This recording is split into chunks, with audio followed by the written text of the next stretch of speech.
જય શ્રી કૃષ્ણ। આ વિડીયોમાં ગરુડ પુરાણ અધ્યાય 3 જેમાં સાંભળશું યમ યાતના નિરૂપણ વર્ણન।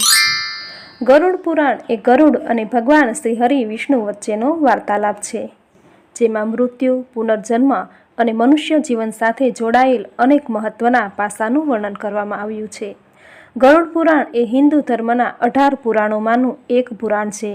તેમના અધ્યક્ષ દેવતા ભગવાન શ્રી હરિ વિષ્ણુ છે। સનાતન ધર્મમાં મૃત્યુ પછી ગરુડ પુરાણ બેસાડવામાં આવે છે। એવું કહેવાય છે કે ગરુડ પુરાણમાં કરેલા વર્ણનને સાંભળવામાં આવે તો મૃતક આત્માને મોક્ષ પ્રાપ્ત થાય છે, તે જીવને ભટકવું પડતું નથી। એવી જ રીતે ભાદરવા માસના શ્રાદ્ધ પક્ષમાં ગરુડ પુરાણ સાંભળવામાં આવે તો પિતૃઓના મોક્ષની ગતિ થાય છે અને તેના આશીર્વાદ કૃપા દ્રષ્ટિ આપણા પર બની રહે છે। તો આ વિડીયોમાં ગરુડ પુરાણનો અધ્યાય 3 યમ યાતના નિરૂપણ વર્ણન સાંભળશું। બોલો ભગવાન શ્રી હરિ વિષ્ણુની જય। ગરુડજીએ પૂછ્યું, હે શ્રી હરિ, યમ માર્ગની યાતનાઓ ભોગવ્યા પછી પાપી જીવ ત્યાંથી આગળ જાય એટલે કઈ કઈ જાતના દુઃખો ભોગવે છે તે મને વિસ્તારથી જણાવો। ગરુડજીનો આવો પ્રશ્ન કરવાથી ભગવાન શ્રી હરિ મન હાસ્ય રેલાવતા બોલ્યા, હે કશ્યપ પુત્ર, આ યાતનાઓનું પહેલેથી છેલ્લે સુધીનું વર્ણન હું તને કહું છું, તે સાંભળો। આ વર્ણન એટલું ભયાનક છે કે મારા ભક્તો પણ સાંભળીને થરથર ધ્રુજવા લાગે છે અને તું પણ ધ્રુજી ઉઠીશ। હે વનિતાના પુત્ર બહુભીત, પૂરથી જીવ આગળ વધતા યોજન લાંબુ પહોળું ધર્મરાજપુર નામનું નગર આવે છે। યમપુરમાં પહોંચીને જીવ હાહાકાર કરી ઉઠે છે અને મોટેથી બરાડા પાડવા લાગે છે। એને આ રીતે બરાડા પાડતો જોઈને યમપુરમાં રહેવાવાળા ધર્મધ્વજ નામના દ્વારપાલ એના વિષયમાં ચિત્રગુપ્ત પાસે જઈને જીવના સઘળા શુભ અશુભ કર્મો જણાવે છે। ત્યાર પછી ચિત્રગુપ્ત એ જીવનો સઘળો હિસાબ લઈ જઈ યમરાજાને જણાવે છે। હે ગરુડ, જે નાસ્તિકે હંમેશા પાપ કર્મો જ કરેલા હોય, ધર્મરાજ યાની યમદેવ એ જીવાત્માને સારી રીતે ઓળખે છે, જાણે છે, છતાં પણ પાપી જીવોના પાપ પુણ્યને યમરાજ ચિત્રગુપ્ત દ્વારા તપાસ કરાવીને સઘળી માહિતી જાણી લે છે। પછી ચિત્રગુપ્ત બધું જ જાણતા હોવા છતાં જીવના પાપોને શ્રવણ દ્વારા તપાસ કરાવે છે। સ્વર્ગ, ધરતી અને પાતાળમાં ફરવાવાળા શ્રવણ બ્રહ્માના પુત્ર છે અને એમને દૂરથી સાંભળવાનું અને જોવાનું વિશેષ જ્ઞાન છે। એમની સ્ત્રીઓ પણ એમની જ જેમ દૂર સુધી જોવા તથા સાંભળવાને કાબેલ હોય છે। એ સ્ત્રીઓના નામ અલગ અલગ છે। એ સ્ત્રીઓ તમામ સ્ત્રીઓની ચેષ્ટાના આધારે તેમના દ્રશ્યોને જાણી લે છે। એ પુરુષ અને સ્ત્રીઓ પુરુષોના ગુપ્ત કરેલા કર્મ અને કૃત્યો ચિત્રગુપ્તને બતાવી દે છે। ધર્મરાજના દૂતો માનવીની વાણી, મન અને શરીરથી કરવામાં આવેલા શુભ અશુભ કર્મને યથાર્થ રૂપથી જાણવાવાળા હોય છે અને મનુષ્ય અને દેવતાઓના અધિકારીને સત્યવાદી શ્રવણોમાં એવી શક્તિ છે, તે માનવીઓના તમામ કર્મો જાણી અને યથાર્થ કહે છે। વ્રત, દાન અને સત્યવાણીથી જે માનવી એમને સંતુષ્ટ કરે છે, એના માટે તેઓ સ્વર્ગ અને મોક્ષ આપનારા હોય છે। સત્યવાદી શ્રવણ પાપીઓના કર્મોને જાણીને ધર્મરાજાની સામે જાહેર કરીને જીવો માટે દુઃખમય બની જાય છે। સૂર્ય, ચંદ્ર, પવન, અગ્નિ, આકાશ, પૃથ્વી, જળ, મન, યમ, દિવસ, રાત્રિ, બંને સંધ્યાઓ અને ધર્મ, આ બધા મનુષ્યના ચરિત્રોને સારી રીતે જાણે છે। ધર્મરાજ, ચિત્રગુપ્ત, શ્રવણ અને સૂર્ય વગેરે પોતાની જગ્યાએ સ્થિર હોવા છતાં મનુષ્યમાં રહેલા તમામ પાપો અને પુણ્યોને જાણે છે। આ રીતે યમરાજા પાપીઓના પાપને જાણીને એને પાસે બોલાવીને પોતાનું ભયંકર રૂપ બતાવે છે। હાથમાં દંડ લઈને મોટી કાયાવાળા અને પાડા પર બિરાજમાન થયેલા યમરાજાના ભયાનક સ્વરૂપને પાપીઓ જુએ છે, ત્યારે પાપી જીવો અતિશય ભયભીત થઈ જવાને કારણે હાહાકાર કરી ઉઠે છે। યમરાજ પ્રલયના મેઘ સમાન ગર્જના કરનારા, કાળા પહાડ જેવા મોટા શરીરવાળા, વીજળીના ચમકારાની માફક ચમકતા આયુધો ધારણ કરવાને કારણે અતિ ભયંકર અને બિહામણા ભાસે છે। તેઓ 32 હાથવાળા છે, 3 યોજન લાંબુ અને વિશાળ શરીર ધરાવે છે તથા કૂવા જેવડી ઊંડી અને પહોળી ભયાનક ડરામણી આંખો છે। મોઢામાં સિંહ સમાન અતિ તીક્ષ્ણ દાઢો છે, લાલ લાલ આંખો અને લાંબુ નાક છે। તેમનો હિસાબનીશ ચિત્રગુપ્ત પણ મોત અને જવર વગેરેથી યુક્ત ભયાનક ભાસે છે। એમની પાસેના સઘળા દૂતો ભયાનક ડરામણી ગર્જનાઓ કરતા રહે છે। એમને જોઈને ડરી ગયેલ જીવ પોતે કરેલા દૃષ્ટ કૃત્યને યાદ કરીને પસ્તાવો કરવા લાગે છે અને ભયાનક આક્રંદ કરતો જોર જોરથી વિલાપ કરવા લાગે છે। તથા દાન પુણ્ય ન કરવાથી તે પાપ આત્મા વારંવાર કાંપતો રડતો બરાડા પાડે છે। ત્યારે પાપીઓને ચિત્રગુપ્ત યમરાજાની આજ્ઞાથી પૂછે છે કે હે દુરાચારી પાપી, તે અભિમાનથી દૂષિત થઈ વિચાર્યા વિના કોના માટે આ પાપ કર્મ સંચિત કર્યા છે? હે મૂઢ માનવી, કામ ક્રોધથી અને પાપીઓની સંગતથી ઉત્પન્ન દુઃખદાયક પાપ શા માટે ભેગા કર્યા છે? તે હસતા હસતા પાપો કર્યા છે, એવી રીતે હવે તને યાતનાઓ પણ ભોગવ। આ સમયે તું ગભરાઈ જઈને મોં શા માટે ફેરવી લે છે? તે જે અતિશય પાપ કર્મો કર્યા છે એ પાપ જ તારા દુઃખનું કારણ છે, તે તું જાણી લે। યમરાજા મૂર્ખ, પંડિત, ગરીબ, ધનવાન અને નિર્બળ, બળવાન સૌની સાથે સમ વ્યવહાર રાખે છે। ચિત્રગુપ્તની વાતો સાંભળી પાપી જીવ પોતાના કર્મને વિચારતો ચૂપચાપ થઈને બેસી જાય છે।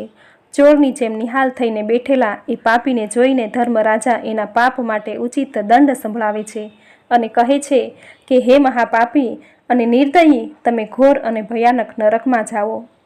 યમરાજાની આજ્ઞા મેળવીને દુર્દંડ, પ્રચંડ, ચંડ વગેરે દૂત એ પાપીઓને એક ફંદામાં બાંધીને નરકની તરફ ધકેલતા લઈ જાય છે અને ત્યાં સળગતા અગ્નિની સમાન મહાવિશાળ એક વૃક્ષ આવેલું છે।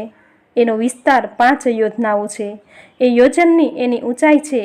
એ વૃક્ષની ડાળે નીચેની તરફ મુખ કરીને પાપી જીવોને ઊંધા લટકાવવામાં આવે છે અને ભયાનક યાતનાઓ આપવામાં આવે છે।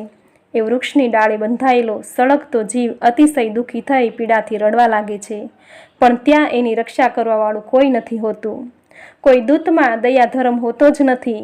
એ સેમલ વૃક્ષમાં એક પાપી અનેક પાપીઓ લટકીને પારાવાર યાતનાઓ ભોગવે છે। ભૂખ તરસથી પીડિત થઈ જઈ યમના દૂતો તરફથી તાડીત કરવામાં આવે છે।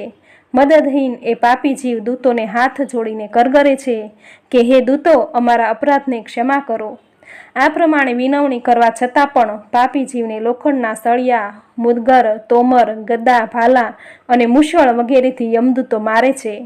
આથી અતિશય પીડાના કારણે જીવ મૂર્છિત થઈ જાય છે। એમને આ રીતે મૂર્છિત થઈ ગયેલો જોઈ યમદૂત કહે છે, હે પાપી દુરાચારી, તમે આવા દુઃખો આપવા જેવા કર્મો શા માટે કર્યા? તરસ્યાને પાણી પીવડાવવું, ભૂખ્યાને અન્ન આપવું વગેરે આવા સરળ કામો તમે શા માટે નથી કર્યા? તે ક્યારેય કૂતરાને બટકું રોટલો નથી નાખ્યો, કાગડાઓને પણ કંઈ દાન કરમ કરીને ખવડાવ્યું નથી, ન તો ઘરે આવેલા અતિથિનો સત્કાર કર્યો, ન તો પિતૃઓનું તર્પણ કર્યું છે। હે જીવ, આવી ભયાનક યાતનાઓ છોડાવવા માટે ન તો તે ક્યારેય અન્નદાન કર્યું, જેનાથી તારે આટલી યાતનાઓ ન ભોગવવી પડે, ન તો સાધુઓની સેવા ચાકરી કરી। આથી હવે તારા કર્મના ફળને તું ભોગવ, જેના કારણે તે અધર્મને સંચિત કર્યા। આથી યમરાજાની આજ્ઞાથી દંડ ભોગવો। હવે તો શ્રી હરિ જ અપરાધને ક્ષમા કરવાવાળા છે, અમે લોકો તો એમની આજ્ઞાથી દંડ આપવાવાળા છીએ। આમ કહીને નિર્દયી થઈને જીવને ગભરાવવા, ભયભીત કરવાનું શરૂ કરે છે। સળગતા અંગારાના સંદેશ તોડવાથી તેઓ નીચે પડી જાય છે। એમના પડવાથી પાંદડાઓની જેમ શરીર કપાઈ જાય છે અને એ જીવોને વૃક્ષની નીચે રહેવાવાળા કૂતરાઓ ખાય છે। આથી એ પાપી ભયાનક આક્રંદ કરવા લાગે છે। રડી પડેલા જીવના મુખમાં ધૂળ ભરીને દોરડાઓથી બાંધીને મુશળથી ભયાનક રીતે મારવામાં આવે છે અને શૂળોથી પીડા આપે છે। ત્યારબાદ જેમ લાકડી ચીરવામાં આવે તેવી જ રીતે જીવના શરીરને કરતથી કાપીને ચીરીને 2 ભાગ કરવામાં આવે છે। હાડીથી જીવોના ટુકડાઓ કરવામાં આવે છે। કોઈ પાપીનું અડધું શરીર જમીનમાં દાટી એના માથામાં ધારદાર તીરોનો વરસાદ વરસાવવામાં આવે છે। કોઈને દયાહીન થઈને કોલસામાં નાખીને ઈખની સમાન તળે છે। કેટલાક જીવ સળગતા અંગારા સહિત અડધી બળેલા લાકડીઓને ચારે તરફથી ભેગી કરી લોખંડના ગોળાની માફક તપાવવામાં આવે છે। કોઈને ઉકળતી કડાઈમાં ઘીમાં, કોઈને ગરમ તેલની કડાઈમાં નાખીને પકોડાની જેમ અહીં તહીં ચલાવવામાં આવે છે। કોઈ જીવને માર્ગમાં ફરતા મતવાલા હાથી પાસે ફેંકી દેવામાં આવે છે। કોઈને હાથ પગ બાંધી નીચે લટકાવવામાં આવે છે। કોઈને અતિશય ઊંડા કૂવામાં ફેંકવામાં આવે છે। કોઈને ઊંચા પર્વત પરથી ગબડાવવામાં આવે છે। કોઈને ભયાનક કીડીઓના સમૂહમાં ફેંકવામાં આવે છે અને કોઈને ભયાનક કીડીઓથી કરડાવવામાં આવે છે। આ સઘળા જીવોના વ્રજની સમાન ચાંચવાળા માંસભક્ષી કાગડા અને ગીધ વગેરે પાપી જીવના શરીરને નોચે છે। આંખમાં ચાંચ મારીને તથા મોંના માંસને ચાંચથી કાપે છે। કોઈ પોતાના ઋણને માગે છે, હવે તમને મેં યમલોકમાં જોયા છે, તે મારું ધન ખાધું છે। નરકમાં આવા ઝઘડા કરવાવાળા પાપીઓના માંસ સિંડાસીથી કાપી યમદૂતો એ માંગવાવાળાને આપે છે। યમદૂતના દૂત આ પ્રમાણે એ પાપીઓને દંડ આપીને યમદેવની આજ્ઞાથી એ પાપીઓને પ્રતાડિત કરી તામી સન્નાદી ઘોર નરકમાં ખેંચી નાખે છે. આ નરકો ખૂબ જ દુઃખો આપવાવાળા છે. આ ઉપરાંત શિમળાના વૃક્ષ પાસે પાપીઓને જે દુઃખ મળે છે એનું વર્ણન થઈ શકે એમ નથી. એ ભયાનક યાતનાઓથી તે ભલભલાના હાજા ગગડી જાય છે. હે ગરુડજી, બધા મળીને 84 લાખ નરક છે. એમાંથી સૌથી કરુણ ભયાનક ધોરઈ નામના 21 મહાઘોર નરક છે. એના નામો છે પ્રાતિસ્ત્ર, લોહશંકુ, મહાચૈરવ, શ્યાલમલી, શૈરવ, કુંડમલ, કાલસૂત્ર, પિતુમૃતિકા, સંઘાત, લોહિદોત, સવિશ, સંપ્રતામ, મહાતીરથ, કાકલી, સંજીવન, મહાપદ, અવિશી, અંધતામિસ્ત્ર, કુંભીપાક, સંપ્રતાપન, બીજું અને તપન. જીવને આ 21 નરકોમાં અનેક પ્રકારની પીડાઓ ભોગવવી પડે છે. આ નરક અનેક પ્રકારના પાપોને ફળ આપનારા છે. આ બધામાં યમદૂતો નિવાસ કરે છે. આ નરકોમાં પડેલા અજ્ઞાની પાપી અધર્મીએ નરકોની યાતનાઓને વર્ષો સુધી ભોગવે છે. તામિસ્ત્ર, મહાપથ, અંધતામિસ્ત્ર અને શૈરવાદિક જેટલા નરકો છે. એમનો ભોગ સ્ત્રી પુરુષના સંયોગવાળા પાપથી ભોગવવા પડે છે. આ પ્રકારે કુટુંબીઓના પાલન કરવાવાળા અલગ થાય છે અને કુટુંબનું પાલન ન કરીએ અને એનું પોતાનું પેટ ભરવાવાળા પાપી આ લોકમાં કુટુંબ અને શરીર બંને છોડીને પરલોકમાં જઈને આ રીતની યાતનાઓ સહન કરે છે. એના પાપનો ઘડો ભરાઈ ચૂક્યો હોય છે. આ બધા એના ફળ ભોગવે છે. બધા પ્રકારના દંડ સ્વરૂપ ફળોને ભોગવીને મનુષ્ય ભોગવવાવાળું શરીર અહીં તહીં છોડીને દ્રોહરૂપી પાપનું સંબળ લઈ અંધકાર સ્વરૂપ અંધતમ નરકે જાય છે. કેટલાક એવા છે કે જે ફક્ત અધર્મથી જ કુટુંબનું પાલન કરવાને તૈયાર રહે છે. એ જીવ અંતે ઘોર અંધકારના સ્થાને સમાન અંધતા મિશ્રણ નામના નરકમાં જાય છે. જેને મનુષ્યલોકમાં જન્મ મળે છે તે પહેલાં યાતનાઓ ભોગવી પછી પવિત્ર ભૂલોકમાં આવે છે.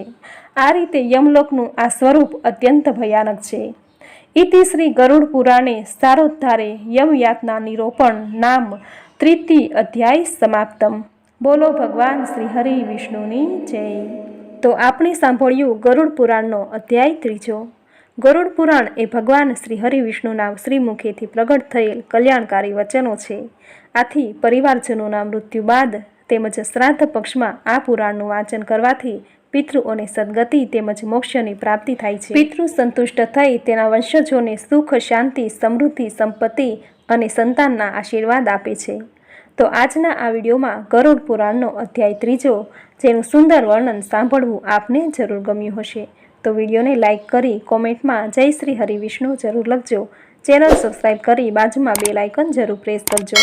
આવી જ નવી ધાર્મિક માહિતી, નવી ધાર્મિક કથા સાથે ફરી મળીશું. ત્યાં સુધી આપ સૌને મારા જય શ્રી કૃષ્ણ.